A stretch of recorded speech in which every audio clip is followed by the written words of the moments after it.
नेचार पाब्लिकेशना बे समाव गोबांथार रादाब होनो ओंखारदों बाहाय मा दङ नोंथांमोनहा नुनो मोनदों थाम्बनेइलावबो नुखाबाय जानो हागौ आसामाव COVID-19 थासारि आरो बेनिजों लोगोसे सासे थैबावनाय बेनि सोमोन्दै नुनो मोनगोन साख्रिनि रादाब मोननै नोंथांमोननि सिगाङाव दिन्थिनो लानाय जादों आसाम आरो सा सानजा भारतखौ सुपार आम्फान साइक्लननि सांग्रांथि होदों दा बेनिफ्राय साइकेलजों फैनाय बिदा फंबाय जोंनि बर' बिथांमोननि थाखाय मोजां राहा जाबाय दा फैदो बेफोर रादाबफोरखौ नोंथांमोननि सिगाङाव डिटेल्सै फोरमायलांदिनि दा फैदो जागायलांनायनि सिगां नोंथांमोनहा चेनेलाव दासो गोदान बा साबस्क्राइब खालामाखैबा खालामनानै ला आरो नटिफिकेसन बेलखौ थुनानै लाब्लानो जाबाय जाहाथे बेबायदि लेटेस्ट आरो निउसफोरा नोंथांमोननि सिगाङाव थांबाय थायो दा फैदो फार्स्टआव नोंथांमोननो दिन्थिनो लानाय जादों आसामाव COVID-19 थासारिया बांबोगासिनो दङ दा बेयावहाय नोंथांमोनहा नुनो मोनदों आसामाव गासै केसा जादों 104 जाफैनानै दङ बेनि गेजेरावहाय दा बर्थमान एक्टिभ केसा 52 दङ आरो बेयाव थैनाया जाहैबाय 3 जाबाय दा 3 थैनायनि गेजेराव सासे गोदानै थैनायखौ नोंथांमोनहा मिथियाखैमोन जानो हागौ दा बाहाय नुनो मोननाय जादों दा बाहाय सासे थैनाय होनदों मुम्बाइनि केन्सारनिफ्राय गोदोनायाव केन्सार जानाय बेनिफ्राय बिथाङा सासे बोराय बैसोनिमोन नोंथांमोनहा नुनो मोनगासिनो दङ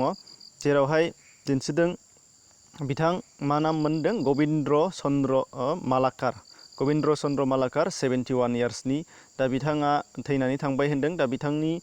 जिउमानि थाखाय सोरगोआव आरज गाबहरबाय दा बेजों लोगोसे नोंथांमोनहा नुनो मोनदों दा पजिटिभ केसा 52 एक्टिभ जानानै दङ दा बिनि उनावहाय थैनाया 3 आरो बिनि उनावहाय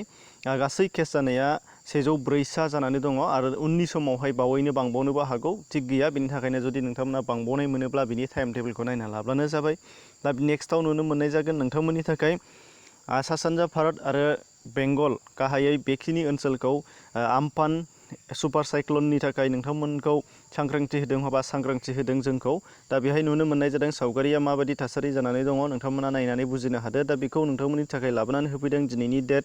18 मेनि आपडेट बेहाय नुनो मोननाय जादों इन्डिया मेटेरलजिकेल डिपार्टमेन्टनिफ्राय बेखौ रिलिज खालामनानै होयो नोंथांमोनहा नुवाखैबा डिसक्रिपसनाव लिंक दं बेजों थांनानै बेखौ चेक खालामनानै लाबाय थानो हानाय जागोन गावबा गावबो दा बेयावहाय नुनो मोननाय जादों गाहायै वेस्ट बेंगल आरो नोंथांमोनहा नुनो मोनदों उडिशा बे मोननै जायगानि थाखाय बेयाव बांसिन गाज्रि गोहोम खोख्लैगोन होनदों दा बेनि थाखाय नोंथांमोनखौ दिन्थिनांगौ जानाया बेसो बा जायफोरा वेस्ट बेंगलनि थागिरि बिथांमोननि थाखाय जोबोद गिख्रंथाव दा बेजोंनो लोगोसे नोंथांमोननि थाखाय दिन्थिनो नागिरनाया बाहाय हेभि रेनफलनि थाखाय वार्निं हेभि रेनफलनि थाखाय बांद्राय रोजा अखा हागोननि थाखाय वार्निंआव दङ दा बाहाय आसामाबो दंफायो नोंथांमोननि थाखाय दिन्थिनो लानाया जादों सेकेन्ड फेजआव बाहाय दंमोन नै बाहाय नै आसाम एन्ड मेघालया दङ आसाम एन्ड मेघालयायाव नुनो मोननाय जादों लाइटलि नांदों होनदों बाहाय गाहायै आसामनि सोनाब जिङाव थानाय ओनसोलफोर होमब्ला जोंनि बिटिएडि ओनसोला गोग्लैगोन मेनलि बेनिफ्राय मेघालयानि दा बेफोरावहाय बेयो इम्पेक्ट जाफागोन होनदों दा बेनि थाखायनो सांग्रांथिया दङ आरो कमप्लिट डिटेल्सआव मा दं नोंथांमोनहा बेनि सोमोन्दै नायजोबनो लुबैदोंबा डिसक्रिपसनाव लिंकजों थांबानै नायनानै गावबागाव लाबानो जाबाय आरामसे गोरलै रावजोंनो लिरनाय दङ नोंथांमोनहा बेखौ डिटेल्सै बुजिनानै लानो हानाय जाखागोन दा बिनिफ्राय साख्रिनि रादाबनि बेलायाव नोंथांमोना नुनो मोनगोन साख्रिनि रादाबनि बेलायाव आसाम पुलिसनि साख्रि जायखौ नोंथांमोनहा नुवाखैमोन जानो हागौ एप्लाइआ दासिमबो दंगासिनो दङ हथात लास्ट डेटआ 15 जुन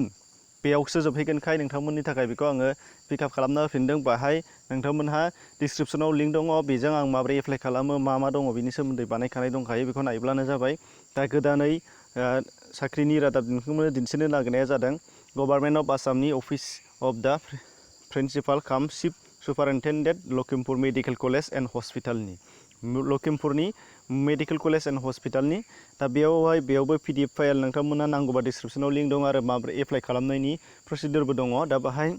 दिन्थिनो नागिरनाया नोंथांमोननि थाखाय आं खालि ST-P गोनांखौल' खिन्थागोन माखासे ST-P गैया हथात जोंनि ST प्लेननि गैया बेनिफ्राय ST नङैफोरनि गोबां दङ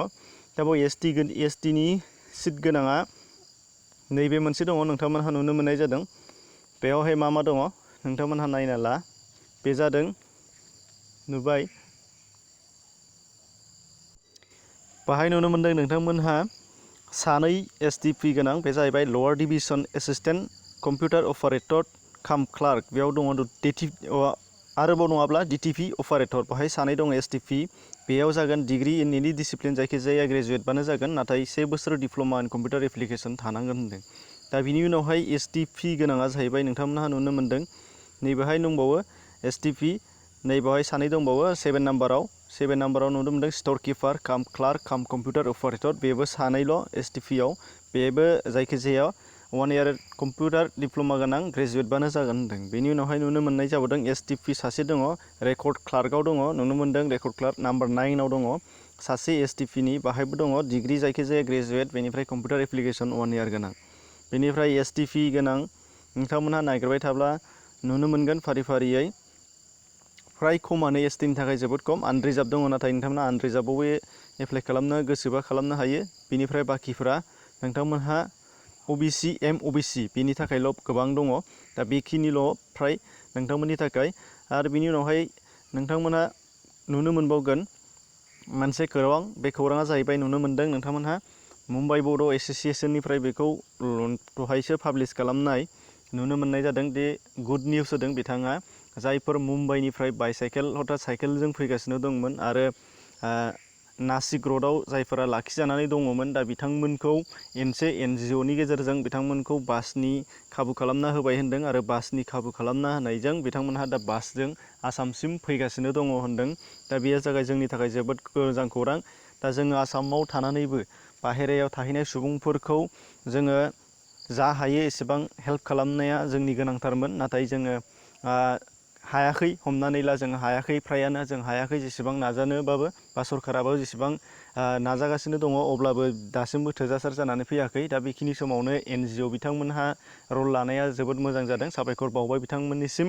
आरो आसा खालामो बिथांमोन साफ्रोमबो जोंनि बिदा फंबायमोनहा नोंथांमोनहा आसा खालामो गोजोनैनो सफैजोबगोन जोङो आसामनि जानानै नोंथांमोनखौ बरायनाय थाबाय। दा बेनि उनावहाय नोंथांमोनहा गोबांथार खौरांफोरजों लोगोसे गोबांथार भिडिअफोर नोंथांमोना डिसक्रिपसनाव लिंक दङ नायनानै लाब्लानो जाबाय। नायनायनि थाखाय साबायखर बावबाय शेयार खालामनानै होनो हागोन नोंथांमोना गुबुनफोरनि थाखाय गोजोन्थों।